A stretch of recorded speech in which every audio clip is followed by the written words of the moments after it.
Good morning, everybody. Today we're back in the studio with Liz. Thank you so much for joining us. I always appreciate you, and I love our time together. Yes, thank you so much for having me, Justin. I love being here. Love hanging out with you. Awesome. Thank you so much. So today we're going to talk about how to increase your buying power. Because, with rising interest rates, which are not so high, historically speaking, affordability is more tough these days. So let's dive into the certain ways that exist to increase buying power.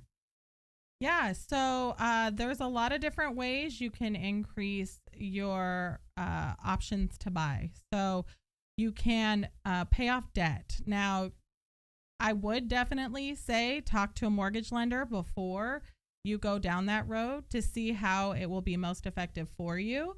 But you can, I would say, if you can target even like a vehicle car payment, that's one of the easiest, fastest ways to really improve or strengthen your buying power. You actually only have to pay it down to 10 within 10 monthly installments. Got it. So pay off debt. Yeah. So, and a lot of these things that we can do to increase our buying power, they're all kind of closely linked. Like, for example, paying off debt will have the effect of increasing your credit score, which is another thing people can do to increase their buying power. The higher credit score that you have, or that a lender would feel that that person is able to pay on their loan so that they will have a higher loan limit. So increasing of the credit score. Yeah, so you can definitely increase your credit score by paying off some of those revolving debts. I know in the past, one of the things I've seen most of my clients do that's been successful is getting down to that 30% revolving debt. So don't utilize more than 30% of your credit cards if you can help it. Got you.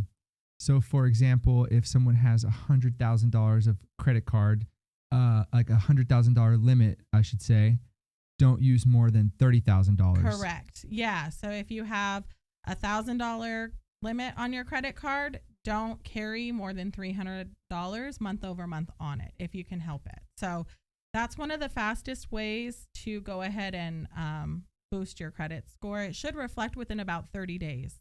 Got you. Another thing that I can think of when it comes to increasing your buying power is to save as much money as you can. The more money that you're able to bring to the purchase of a home, the less of a loan that you're going to need to get, meaning that your monthly payment will be lower.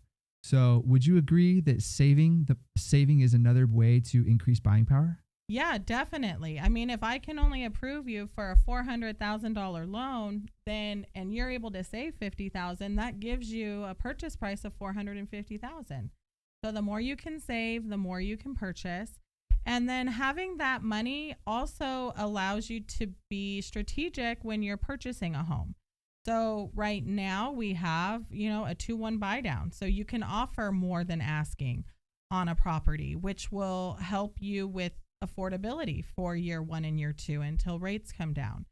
Also, if you're able to have additional funds, buying the rate down may be exactly what you need to get you just a little bit more house. I love it. So many options. And, one more thing comes to mind for me when it comes to increasing buying power, and that would be increasing income. So being able to show more income, whether through promotion or an additional job, a different stream of income, that's always going to help as well, to be able to show the highest amount of income. Yeah, and just to piggyback off of that, I would have to say multifamily living is something that we haven't heard much about yet, but we should start to entertain. A lot of people don't know that you can have more than 2 people on a loan. So why not add aunt, uncle? Maybe all of you guys move in together temporarily, start to build wealth, and then you can buy multiple properties. So I would say multifamily living, especially in the SoCal area where affordability is an issue, is another way to go ahead and increase your income and your buying power. I love that. I actually didn't think about that one yet. And piggybacking on that, there's a lot of homes out there with 2 on a lot. So in terms of living with your family, you can always get a home with a back house. So there is some separation if you'd like. Yeah. And you can always build an ADU. If you have the lot size, that's something that you can just look into building an ADU, or I think even at Costco, you can buy an already pre-built one. So Oh my it's gosh. like, I think it's 30 or 40,000. You can buy a she shed or a Wow. he shed.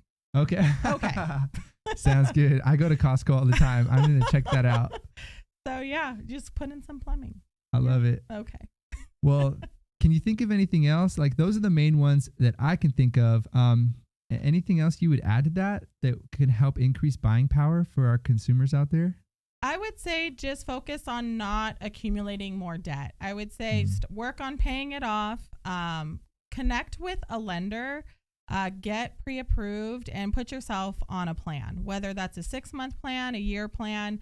Figure out what that's going to look like, taking into account where the market is headed for the next year, and just get yourself positioned right. All right, you guys, you heard it from the expert. The things you can do is pay off debt, increase your credit score, get a promotion at work, look into multifamily living. And with that, you guys can have a higher purchasing power. Let's do it. Let's get them into a home. I love it. All right, everybody. Well, thank you so much for joining us today. Liz, I appreciate you coming in every single time. Thanks for having me, Justin. It was fun. All right. All right. Bye-bye.